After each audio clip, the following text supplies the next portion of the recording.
tonight on First at 9 this Saturday the 14th of June 2025.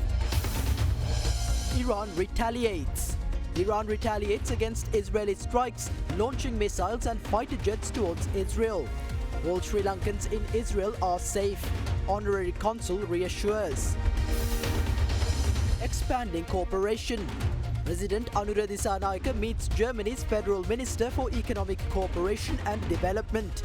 Discusses areas for further strengthening economic cooperation between Sri Lanka and Germany. Weather alert.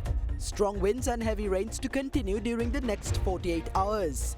Warnings issued over rough seas and possible landslides. Champions at last. South Africa becomes World Test champions, defeating Australia at the home of cricket. Proteas end ICC trophy drought. An ICC senior trophy under Temba. Cinec Campus Open Day. May masa 3 වෙනි දින උදෑසන 9 සිට Cinec Campus පරිශ්‍රයේදී. This is Derana First at 9. Live from Studio 24 in Colombo. Good evening and welcome to Derana First at 9, Sri Lanka's most trusted news source. I'm Tatya Aranayaka, joining you live with the latest in Sri Lanka and around the world. We begin with your top story. As tensions escalate in the Middle East, Iran today launched waves of ballistic missiles on some 100 Israeli targets, while reports confirm that missile strikes killed at least 4. Iran warned that attacks will be launched on the United States, United Kingdom and France if they block Iran from retaliating against Israel's earlier attack. Meanwhile, Honorary Consul of Sri Lanka in North Israel, Anat Bernstein-Reek, confirmed that Sri Lankans residing in Israel are safe at present, adding that they are well prepared to tackle emergency situations. Tensions erupted in the Middle East yesterday after Israel launched Operation Rising Lion, sending 200 fighter jets towards Iran. Iran confirmed 78 died in strikes while over 320 sustained injuries. The Israeli military launched strikes on over 100 nuclear, military and infrastructure targets across Iran, including Iran's main nuclear facility in Natanz. Several top Iranian military officials were also killed in the attacks, while replacements for their positions were announced later on. Top Iranian Commander General Hossein Salami too were among the deceased. Following this major attack on Iran, Israel declared a state of emergency in preparation for Iranian counterattacks. As expected, Iran retaliated by launching 100 drones at Israel, most of which were intercepted by Israeli air defenses.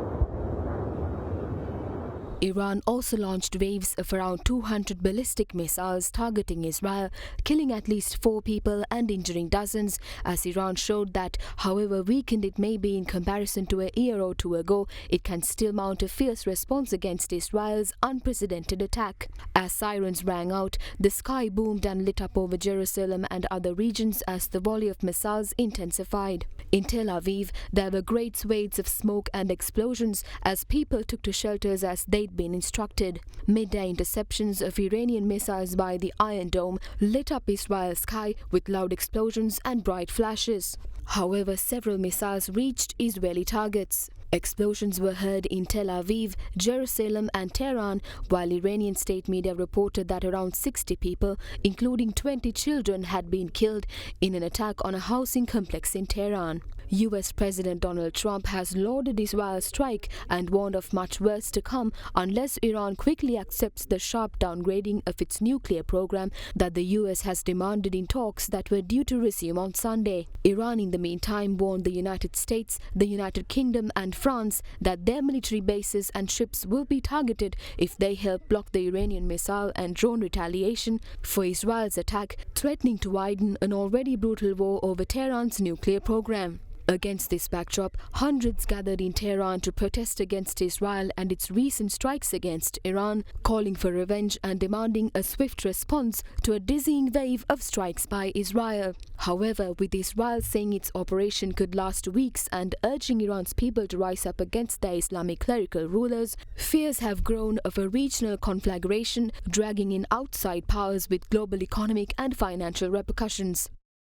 Meanwhile, the United Nations Security Council convened an emergency session over the Iran-Israel conflict amid strikes and counter-strikes. Those who support this regime with the United States at the forefront must understand that they are complicit by aiding and enabling these crimes, by they share full responsibility for the consequences. Supporting Israel today is supporting war crimes, crimes against humanity, and deliberate undermining of global peace and security. We waited for diplomacy to work. We gave the international community time. We watched negotiations stretched on as Iran made forced concessions or refused the most fundamental conditions. All the while, Iran continued to build toward the unthinkable. Last night, the wait ended. As we speak, Iran is firing missiles at civilian areas across Israel, including in Tel Aviv. As President Trump has repeatedly said, this dangerous regime cannot be allowed to have nuclear weapons. The United States was informed of the strikes ahead of time, but was not militarily involved in these strikes. Over 20,000 Sri Lankans are currently residing in Israel. Sri Lankan ambassador to Israel Nimal Bandara asserted that officials of the embassy are available around the clock and can be contacted via 3 WhatsApp numbers. Thereby, the deputy head of mission can be reached at 071 844 7305, advisor of the Labour Welfare Division at 071 683 3513, and the second secretary of the Labour Welfare Division at 071 974 2095. Other Derana contacted Honorary Consul of Sri Lanka to North Israel, Anat Bernstein-Reek, for insights on the latest situation faced by Sri Lankans residing in Israel. The Sri Lankan community in Israel, everyone are safe. All of them have a shelter, so nothing to worry about. We have a very clear instructions of going to the shelter, going out of the shelter, staying in the shelter. All of us have an app on our phone that notify us ahead of time that we need to go to a shelter. Usually it gives us 10 to 15 minutes to get ready, because from the launch in Iran until it reaches Israel, there is enough time to reach a safe place. We have safe places everywhere. In houses, we have safe room. In other houses, there is a shelter downstairs or in the community. Everyone that went to the shelter is safe, and people are instructed to stay in the shelter until there is a release announcement, and then we can go out. True, there were few hits in several places in Israel, direct hits in houses, and the people that were in the safe room or the shelter were all safe. We are accustomed to those situations. We are not in worry. We need to follow instructions, and all of us are safe. I'm sure that the good will prevail.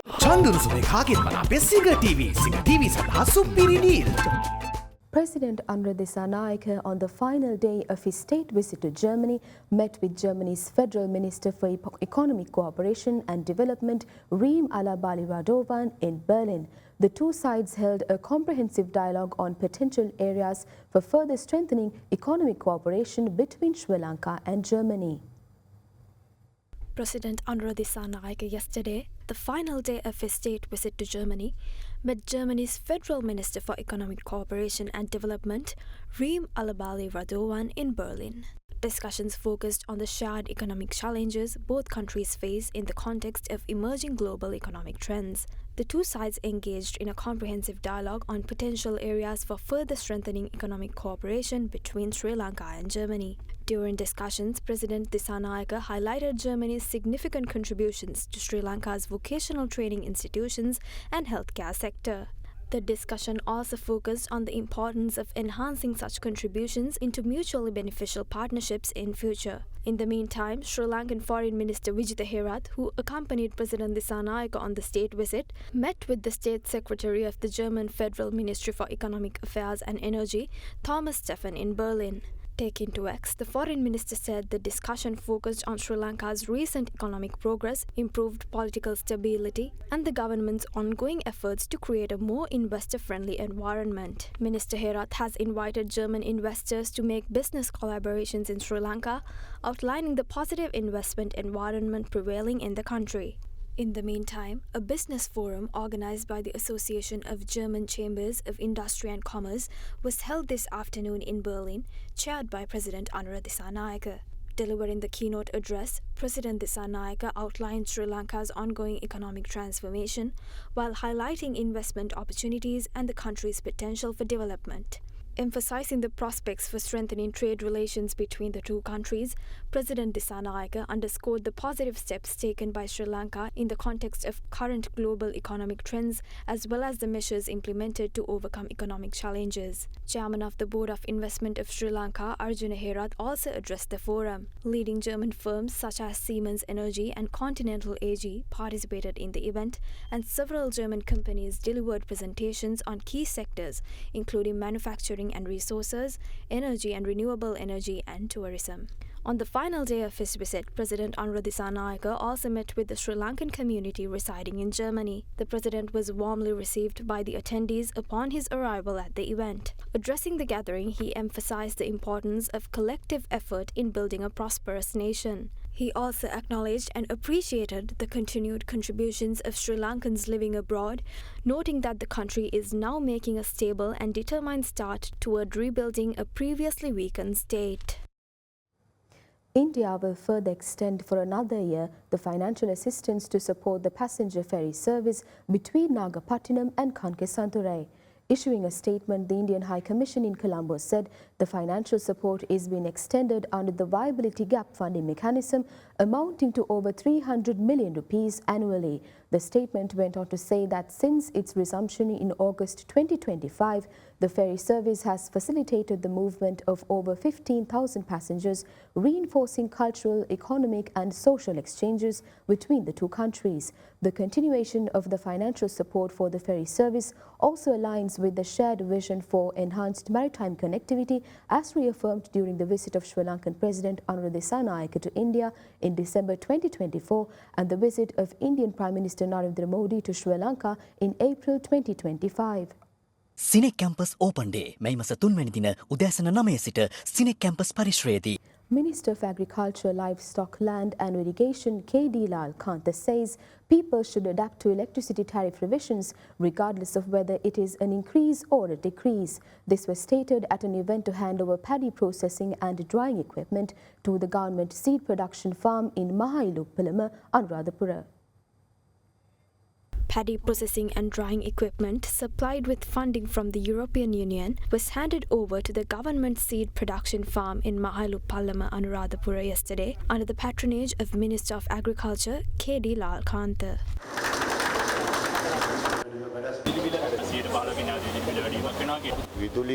Prices change based on the cost of production for any product, not just electricity. There was a massive decrease in tariffs after this government came into power. However, these days, based on the calculations, an increase in tariffs is required. The people have to get used to it, the rise and the fall. There is an issue with the political culture. When tariffs are decreased, we proudly announce that we have decreased them. However, when tariffs are increased, we hide away.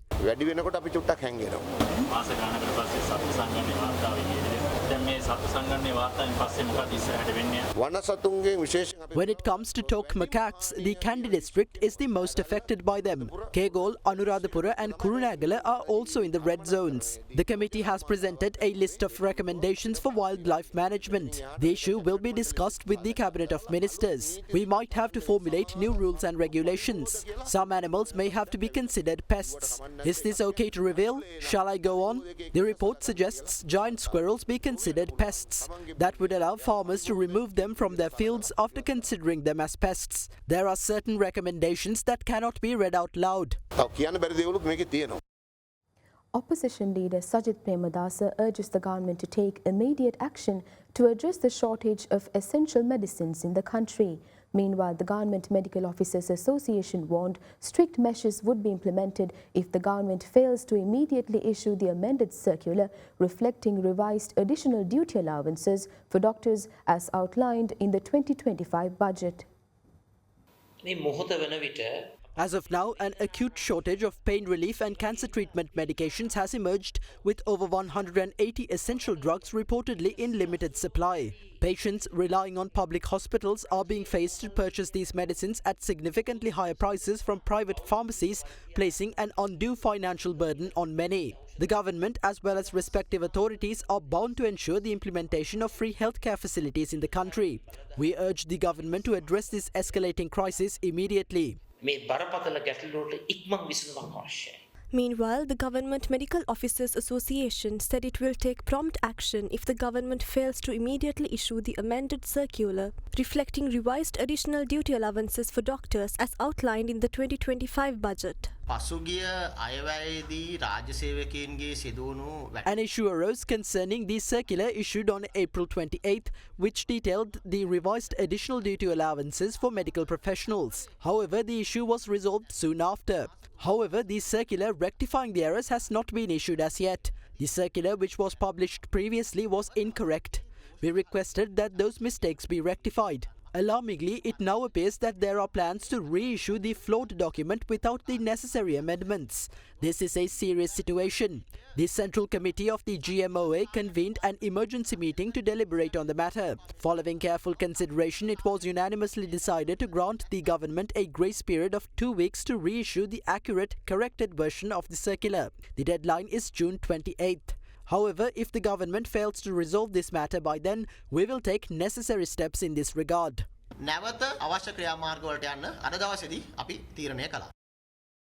Rainy conditions and strong winds are expected in several areas of the country tomorrow. Against this backdrop, the National Building Research Organisation issued warnings for possible landslides for several areas across the island. The National Building Research Organisation issued Level 1 yellow warnings for landslides today, valid until 4 p.m. tomorrow. The yellow warning advises vigilance for the possibility of landslides, slope failures, rock falls, cutting failures and ground subsidence since the rainfall in the past 24 hours has exceeded 75 millimeters. These warnings were issued for several areas across the Colombo, Galle, Kaluthura, Kandy, Kegalle, Nuwara and Ratnapura districts. Meanwhile, the Department of Meteorology forecasts that showers will occur at times in the western, Sabaragamuwa, central, southern and northwestern provinces over the next 48 hours. Heavy falls of about 100 millimeters are likely at some places in the western and Sabaragamuwa provinces and the Nuwara, Kandy, Galle, Mathura and Puttalam districts. Several spells of showers will occur in the northern province and in the Anuradhapura district, while showers or thunder showers may occur at a few places in the Uva province and the Ampara and Bariklo districts during the afternoon or night. Strong winds of about 50 to 60 kilometers per hour can be expected at times over the western slopes of the Central Hills and in the northern, north-central, Sabaragamuwa, northwestern and southern provinces and in the Trincomalee district. Meanwhile, red warnings were also issued for sea areas off the coast extending from Chilao to Kankasanthurei via Puttalam and Mena and from Mathura to Pothuwil via Hampantota, as the seas will be very rough with strong wind gusts up to 60 to 70 kilometers per hour. With that, here's a look at more local news across the island in brief. In a shocking incident reported from the Kammal Thotapala beach area in Kochikade in Negombo, local residents discovered a burnt three-wheeler and upon closer inspection found a body charred inside the vehicle. Subsequent inquiries revealed that the deceased was a 56-year-old police sergeant attached to the investigation division of the Negombo Divisional Crime Unit. A magisterial inquest was conducted this morning, after which the remains were transferred to the Negombo General Hospital for a post-mortem examination. Investigations into the circumstances surrounding the death are being jointly conducted by the Negombo Police and the Divisional Crime Unit. In a separate incident, a suspected murder was reported at a residence in the Vennapur Police Division. The victim, identified as a 64-year-old man, employed as a security guard at the house, was found dead with his limbs bound. A nearby CCTV camera captured footage of an unidentified individual driving the van owned by the family away from the residence. Investigations into the matter are currently underway. In other local news, the Illegal Assets and Intellectual Property Investigation Unit has launched a probe into the assets of an individual known by alias Batalahin Mahathya, alleged to be a key figure in large-scale cannabis trafficking operations based in the Ambalipitia region. The suspect is being held in remand custody until the 26th of June.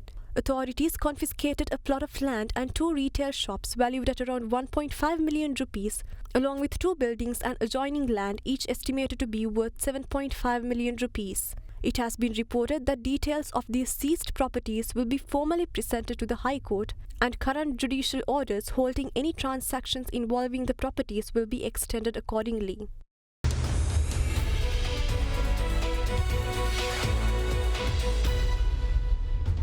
Welcome back. In your business news, the Colombo Stock Exchange has called for public comments on the proposed amending of its listing rules. The CSE proposed relaxing the minimum public holding requirement at the point of listing with the objective of encouraging listings, especially via introductions.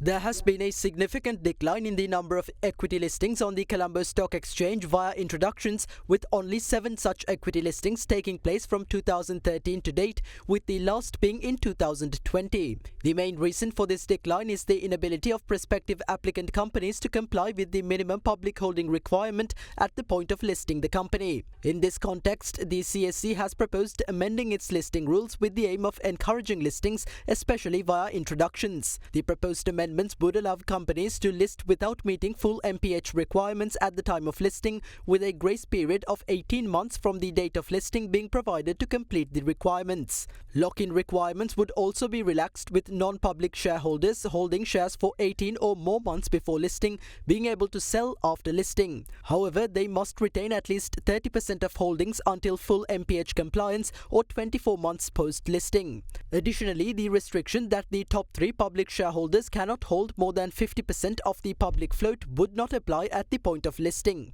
The exchange has invited comments from the public regarding the proposed amendments in writing on or before June 27th, addressed to the Chief Regulatory Officer of the CSE via registered post or email. US President Donald Trump approved Japanese steel giant Nippon Steel's $14.9 billion bid for US Steel, capping a tumultuous 18-month effort by the companies. Trump signed an executive order saying the deal could move forward if the company signed an agreement with the Treasury Department resolving national security concerns posed by the deal.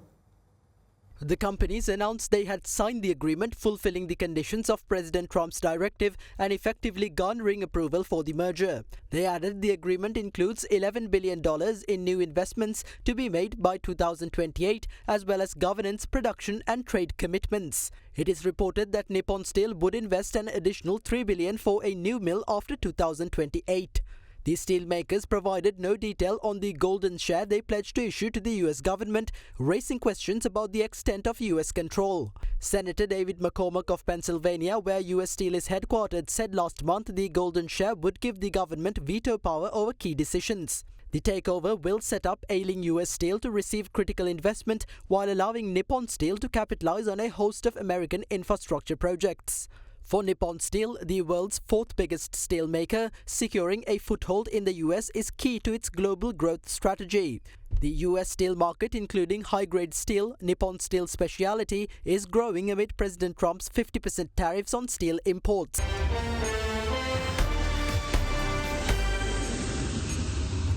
Welcome back. Air India's deadly plane crash that killed at least 270 people has triggered a wave of speculation about what led to the world's worst aviation disaster in a decade, but authorities are slowly narrowing down areas of investigation. The Boeing 787-8 Dreamliner, with 242 people on board bound for Gatwick Airport, began losing altitude moments after takeoff over a residential area of Ahmedabad and erupted in a huge fireball as it hit a medical students' hostel below, killing numbers on the ground.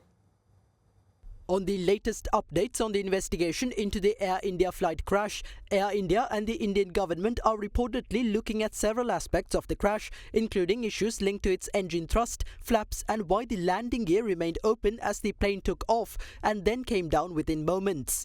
Anti-terror squads have also been part of the investigation teams. The probe is also looking at whether Air India was at fault, including on maintenance issues. Reuters reported that the government is considering whether it should ground the Boeing 787 fleet in the country during the probe. However, Air India, Boeing or the Indian Aviation Ministry have not responded to inquiries in this regard. Meanwhile, India's aviation regulator ordered Air India to conduct additional maintenance actions on its Boeing 787-8 and Boeing 787-9 aircraft equipped with GNX engines, including a one-time check of the takeoff parameters before the departure of every flight from midnight tomorrow. The airline has also been asked to conduct electronic engine control tests and engine fuel-related checks. One of the two black boxes on the plane, the flight data recorder, was found, while the other black box, the cockpit voice recorder, is yet to be found, which is also crucial to the crash probe. Investigators from India, the UK and the US have arrived to probe the crash.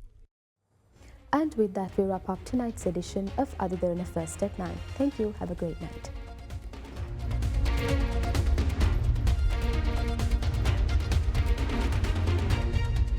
For news and information you can trust 24 hours a day, visit adaderana.lk.